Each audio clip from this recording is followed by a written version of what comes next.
Oh, so better watch out. Yes. 2016, hour and 29 minutes. I don't know why you care, but a quiet suburban street. A babysitter must defend a 12-year-old boy from intruders, only to discover it's far from a normal home invasion. It's so different. A normal 12-year-old boy. Yeah. I think we're going to disagree on this one a little bit. I have a feeling already. I found it interesting because it's kind of what could have happened if Kevin in Home Alone was a psychopath. And it also reminded me of... Okay, I'm going to admit that I hadn't gone with the Kevin alone as a psychopath. Is that Macaulay Culkin calling you already? Sorry, I didn't mean to offend him. So it also reminded me of American Psycho with Christian Bale. Yeah. Have you seen that one? I have not seen... that's American one that we need to talk about because that's one of the movies I really remember from the 80s being so different as far as a psychopath killer kind of guy. And Christian Bale's amazing in that one. Okay. But we're not talking about that one. We're talking about this one. We're talking about Better Watch Out. I thought it was a great idea for a story, but you had to suspend disbelief the whole time because it's like a lot of things that happen. You're like, I don't know if it really happened like that. But okay. Here's the thing. Oh, here's the thing. Here we go. It would have been better if we had been able to go all the way through 7/8 of the story and then discovered the little twist. Problem is the twist came too soon. Well, there was more than one twist. And I think that kind of made it heavy, right? Because it was like too many things going on. Like, I don't know. I think I agree with you. The twist probably should come later because... Yeah, because then I didn't... Then you go, oh, well, we have an old psychopath. But then there was a twist at the end, and I was like, what? Why? Why? Why not just end it where it ended? You mean, I mean, okay, you're trying to make part 2. With the flip off? Yeah, he's like, didn't you know that? No, you knew that. Come on. But I don't know. Come on. I just don't You've like been these... here before. Well, we've all been here before. It just comes off... Sometimes it comes off cool, and like, okay, like Babysitter, the first Babysitter, and like... Yeah. That was... You knew a sequel was coming. But this one, it was way too obvious. It's like, okay, really? Anyway, it was so cheesy. It annoyed the hell out of me. But... Yeah, but I thought this was actually... By that point, I didn't care anymore because, like I say, they let the cat out of the bag so soon, and then it was just like watching paint dry. And I hate to say this, but there was also a by-the-numbers thing that the director was doing that there was no interesting shots in this film at all. It was all you're right about wide that. shot, 2 shots, setup, wide shot, 2 shots, setup. But at the same time, it was edited nicely. I mean, it was clean, but it was like too clean. Yeah, it was just too clean. It was just. No, I agree with you. It was like shot by shot. It was like watching a TV show that was scripted and had shots scripted out and. Right. Exactly. You can tell that. Yeah. Like Three's Company. You have a 3-shot, long shot of the girls and Jack talking, and then you do a close up of Jack talking, and then you do. Here's something about making a film. Right. There is something about creating a set of shots that are your character shots that you build the rest of that filmmaker's 101 bullshit around. Okay. And that's your style. I mean, if you have, you kind of determine, where the heaviest beats are of your film, and you do a couple of amazing shots in there that kind of get your attention going so that the director can reach in and say, God damn it, this is what I want you to look at. Look at this guy. See how that works? That's unless drama. Unless you're doing Citizen Kane. Drama. If you're doing Citizen Kane, every shot is crazy. Exactly. Or you're doing that movie we talked about last time was with Lon Chaney Jr. Oh, yeah. Indestructible Man, and the only interesting shot was this. Yeah.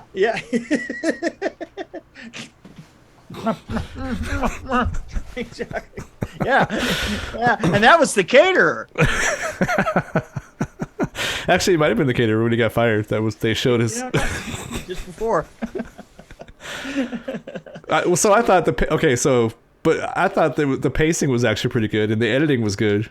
But you're right, it was like cut and paste. Here's the thing, the pacing was just that right down the line, which to me meant that no wonder it was easy to then reveal what was actually going on, within the first eighth of the film, You're right about that. It was a little early. I went back. There was no character arc either, was there? There was nothing interesting about it. No, there was nothing. Nobody really changed or developed anyway. If you took that film really, like I got to the end, I was looking for something up at the beginning, right? And it sort of formed such a pattern as I was speeding along. It was like, wow, that's exactly the problem with watching this film. It feels just like that. Right, yeah. Well, so I hadn't thought about the fact that it was pretty, like all the shots were kind of the same shots over and over again. I didn't really think about that, but I did like how I like the idea of the movie, and I like the first plot twist, but the last two, there were a couple of more plot twists. It is what gave you that sense of cleanliness. Yeah. It gave you that sense of story, like it was hammered right over your head, right? Story. And the story was extremely clear, but the problem with it was that it was because it was like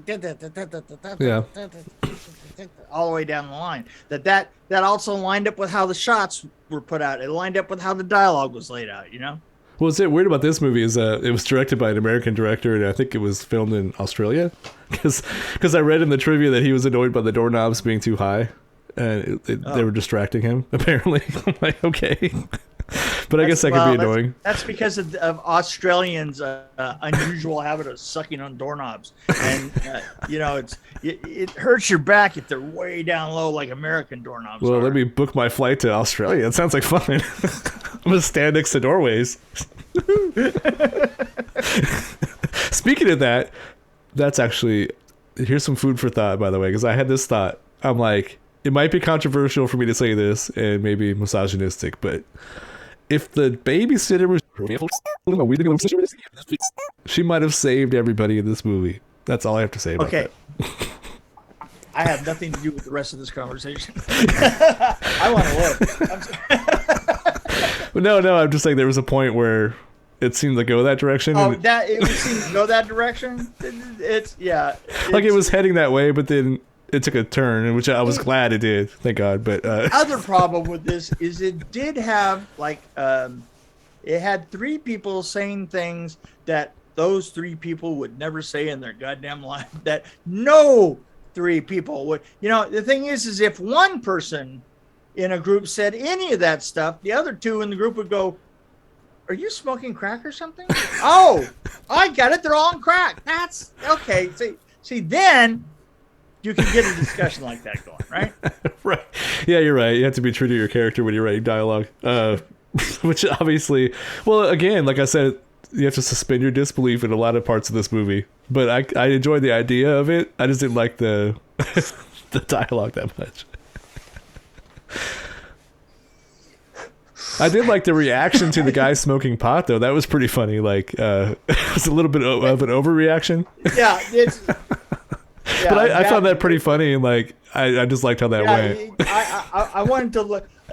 I was looking at it, trying to figure out if it was actually made in 1960.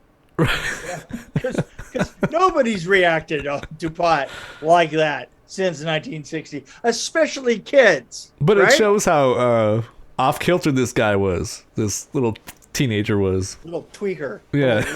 Little tweaker, non-tweaker. Tweaker, non-tweaker. But I did, speaking of Selena Gomez, she was actually going to play the role of Ashley, apparently. Like, she was interested in it. And then she said, "Oh, I think I'm going to focus on my music career." So I would have liked that better. I was like, I would have liked to see her in this. Yeah. But, she's actually talented. And most of the actors were Australian. And really, I just honestly didn't believe this woman. Well, I felt like this was kind of... Actually, I didn't hate it. I actually kind of liked it, but I don't want to watch it again. I think I give it kind of a 2. But no, I think maybe a 2.2 because I do like it more than you probably. You're probably gonna give it a 1 or something. So I got to go higher. I'm gonna give it a whine. A wine. Whine. But no, for a Wine Christmas point movie, wine.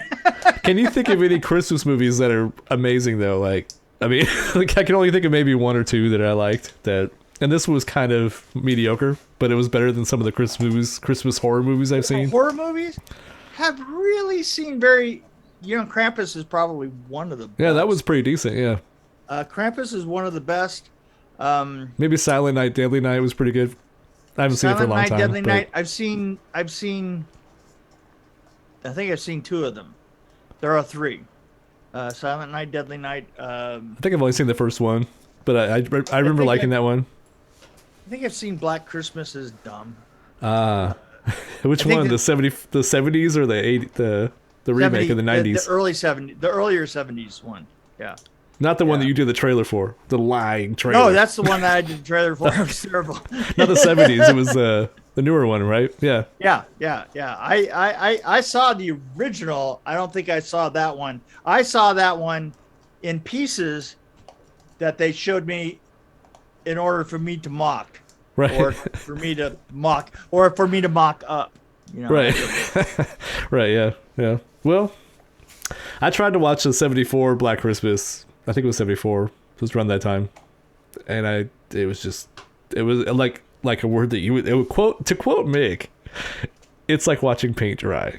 It's like But a lot of those 70s horror movies I can't really.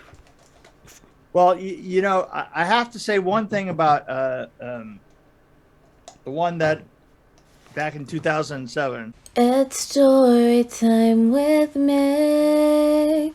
It's story time with Mick. Mick Strawn is the best. He is gonna blow your mind. Story time with Mick. Story time with Mick. I did learn how to do something really strange on that particular. We had this problem where we had to make a pawn, and we're always having to make pawns, and it is very difficult because you always put the liners in the pawns, and as soon as you fill it up, the liner gets pitched in different ways, and it pulls it, and eventually it stresses one part of it, and then it leaks, right? And they always fucking leak. And that time, we had this enormous area that we had to ice in, because the girl's up in the ice like this, oh yeah, I remember that. And we built this huge bond, and I came up with I was just mentioning to Paula. I said, yeah, I've got this problem. I was watching her wrap presents, and she was wrapping presents. And it was just like one piece of paper, right? And, blah, blah, blah, blah. And I go, hey, show me how you do that, right? And she does the present, and I've never done presents, I don't do that. And I looked at it and I said, you know what, I could really use that. And I went onto the stage and took the plastic and we built real quick. We built a slightly smaller version out of 1x2s of the pond, and then we folded all the black plastic over it, just like wrapping a present, and then tipped it back into the other one. Oh, okay. And then pulled the frame back out, and it was perfect. Wow. So that was like, take that for a piece of utterly useless knowledge. Hold that for your whole life for nothing. And I'm holding it for nothing. Some knowledge is. Hey, listen, that should have been driven out by like a lot of in between 2007 and now. But you never know. No. The aliens might come and say, they might ask you how to solve this problem, and you know the answer. Well, they could also come down and use my mouth as a toilet. You just don't know what's going to happen. Sometimes I think your mouth is a toilet. Well, yeah, hello. Because I spend time bleeping out words. No, I was kidding. That's right. No, I'm kidding. No. Yes. Absolutely. No, actually, for Black Christmas, one of my favorite things is like your trick with the lights. That was like when you told me that story. It's like that was really good use of machinery. Yeah, well, considering that was a drill, just attached. You use the drill in a lot of your stories because I know like when you're making the newspaper Drills spin. come up, dude. I'm telling you, drills come up in stories. I remember Rachel Talalay once told me that I should be buried with a Makita. For all the times that I've used it as an instant power source for some weird thing or another. Well, at least I didn't spend much money on this movie. I'm trying to go back to the movie. Was that too awkward? Okay, fine. No, you can tell me any story you want. I was trying to lead you in that direction. No, lead me back to the movie is. It sounded like you were trying to run out. You're running out of steam on that story. You're like, I've been running away. You know what? I've been running away since we started talking on this one. well, that's the funny thing is, it's the ones that you don't like. We end up like having a cool episode because you tell stories. So it's I'm fine with that. Just recently noticed that on one that we did. We did one that if we both don't like it, it's really interesting. I think it was a couple of weeks ago. We did the one that neither one of us liked, and I swear it's the best episode that we had done in ages. And I think that we really managed to only mention the show itself, right, for about 10 seconds at best. Well, I did have one more piece of trivia I wanted to share. Okay. That movie that I can't remember the name that we just watched. Better Watch Out. Better Watch Out. So after the opening credits, the entire rest of the movie was shot in an actual house within only like inside the house or within 2 meters of the house. So they obviously didn't spend much money building sets. Right. Oh yeah. So I found that's one thing that made this movie clean, I think, was that everything was like planned out. It was in a house, didn't have to do much work. Yeah. Yeah. Except for the damn doorknobs. Those doorknobs are too high. That's probably what the director said. I did just think to myself. I just thought of what this then my number for this. and I'm still at a 2.2. I actually liked it more than you. I'm trying to sound like Dr. Seuss. I'm at 1, and you would only know how significant that was if you saw the film. Well, I need to get to the hospital. I need to get to the hospital now. Rats. Yep. Yeah. By the way. Oh, we should watch that movie. I looked it up. Didn't have time to watch it, but I want to do that. That was the one bit of acting that kid actually did right at the end, was the look on his face. So I'm guessing that he's lived a life of disappointment because he sure figured out how to do that, how to make that face. Yeah. Well, the dorky kid next door must be dorky because he was pretty funny too. He was in the right character is what I'm trying to say. Yeah. So yeah, a lot of dorking going on. That's a good way to end it. What does I do there?